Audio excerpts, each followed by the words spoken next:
खबर सामने आ रही है रायपुर से, जहां युवा रुद्रांश चौबे ने अपनी पहली नौकरी के दौरान युद्ध जैसे हालात का सामना किया और ट्रेनी नेविगेटिंग ऑफिसर के रूप में कार्गो शिप में कार्यरत रुद्रांश ईरान अमेरिका तनाव के दौरान करीब 90 दिनों तक स्ट्रेट ऑफ हॉर्मुज में फंसे भी रहे।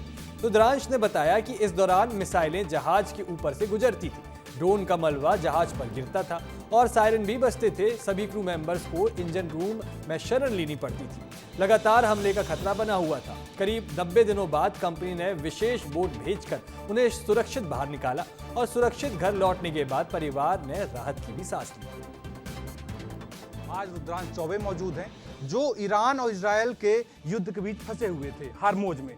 तो जब आप वहाँ फंसे थे, पहले अपना परिचय दीजिए कि आप वहाँ कैसे गए थे, क्या प्रोसेस था, आप कैसे निकले, ये सारी जानकारी दीजिए। जी, सबसे पहले तो आपका बहुत बहुत धन्यवाद। मेरा नाम रुद्रांश चौबे है और मेरी रैंक डेक कैडेट की है, ट्रेनी नेविगेटिंग ऑफिसर। और मैंने शिप जो है अपनी 2025 में दिसंबर में ज्वाइन करी थी फ्रॉम इजिप्ट।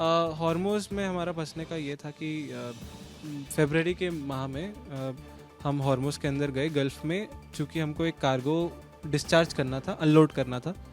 फिर उसके बाद उसी सेम पोर्ट से सऊदी अरेबिया से हमको एक कार्गो वापस से लोड करके इजिप्ट लेके जाना था। तो उसी लोडिंग के दौरान हमको पता चलता है थ्रू रेडियो, ईरान की कोस्ट गार्ड हमको इन्फॉर्म करती है कि स्ट्रेट ऑफ हॉर्मोज ब्लॉक हो गया है अंटिल फर्दर नोटिस। फिर उसी समय फिर हम 3 महीने के दौरान हम ट्रैप रहे। आसपास हम बाकी पोर्ट्स में घूमते रहे। हमको जो कार्गो इजिप्ट में डिस्चार्ज करना था वो हमने बहरीन में डिस्चार्ज किया और फिर कतर से भी एक कार्गो लोड करके हमको इंडिया लेके आना था। तो अभी भी वो जहाज कार्गो जहाज पे है और कार्गो अभी सेफली एंकर पे है।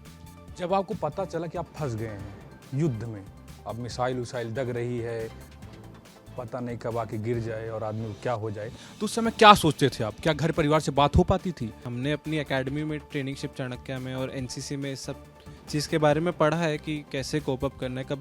पर कभी ऐसा सोचा नहीं था कि हम सही में इस सिचुएशन में लैंड करेंगे।